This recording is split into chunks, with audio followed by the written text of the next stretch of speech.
What is up, guys? Tomato1 here, and today I'm back with another review. Yes, another review. I'm on a bit of a streak if you can't tell.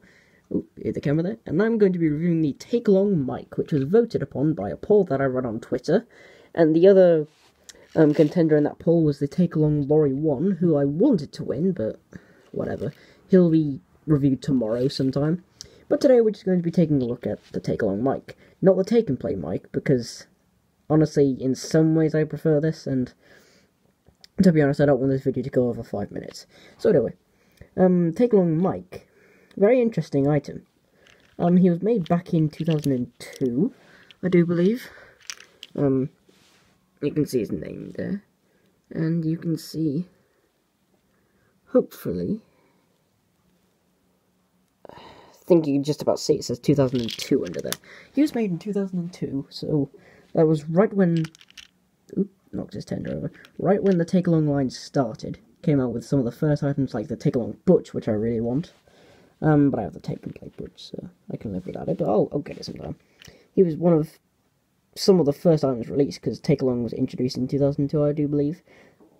And much like the Take Along Coldie, and D199, he's very interesting, because at the time, this was 13 years before Soto's Legend of the Lost Treasure was a thing, or we even know that the Arsdale engines were returning, so, like, the fact that they made him into a Take-Along item as a purely Railway Series character was just fascinating to me.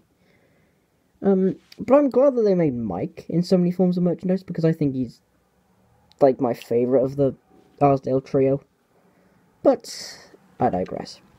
Anyways, I got my Take-Along mic at a toy fair at a railway museum in Shildon called Locomotion. Yes, that's seriously what it's called. And it was opened in 2004, I do believe. And it's a really good place. It's a good museum, but they used to hold a load of toy fairs and model railway exhibitions, and it was just awesome. Sadly, they're not doing as many these days, because the stupid county council doesn't like them, but I digress. And I got Mike and Lorry 1 from the same woman for £2 each, and I was like, oh my god, Dad, Take Along Mike is such a rare item, he's going to appear in Soto's Legend of the Lost Treasure this year, because I got him in early 2015, I do believe. So my dad was like, alright, fine, if you don't have the item, we'll get him. And he was very generous, as my dad is, so, you know. And I thought at first that this was going to be the only Take Along mic I would ever see, and then, like, on 5 separate occasions I've seen Take Along mics that are in way better condition than this one is.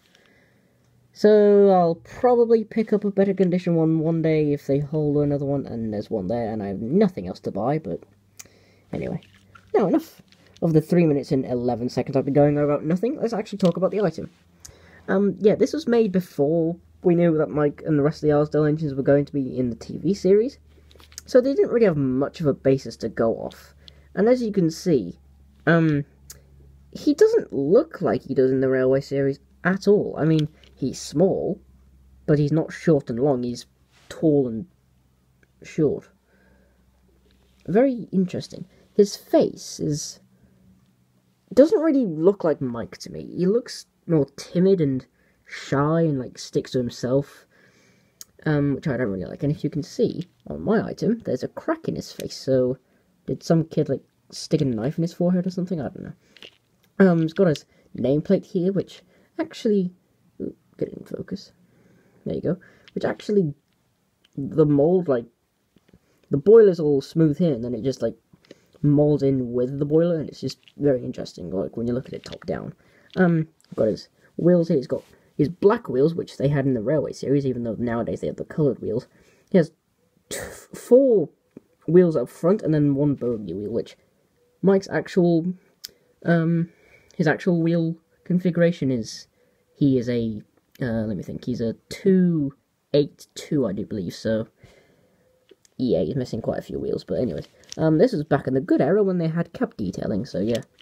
There's not really much to say about Mike. He's short and he's not my favourite, but I like him. Now for his tender. It's just your standard tender.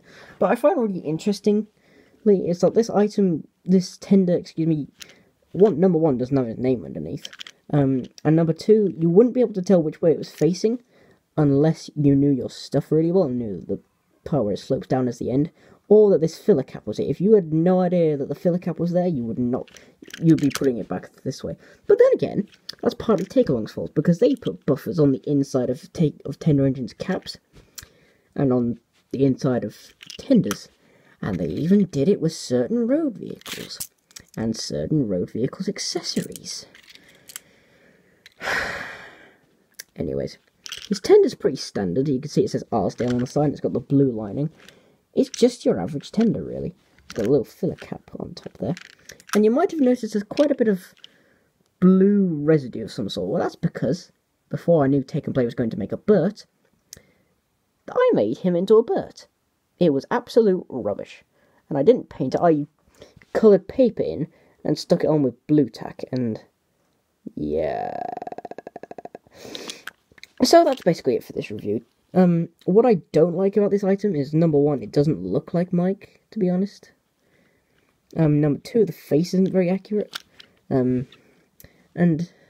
number 3 is just the existence of this item, honestly. Like, I know I said, oh, it's really good that they made Caldy into Takealong, but, like, why would they just make Mike and not Rex and Bert and possibly Jock and Frank?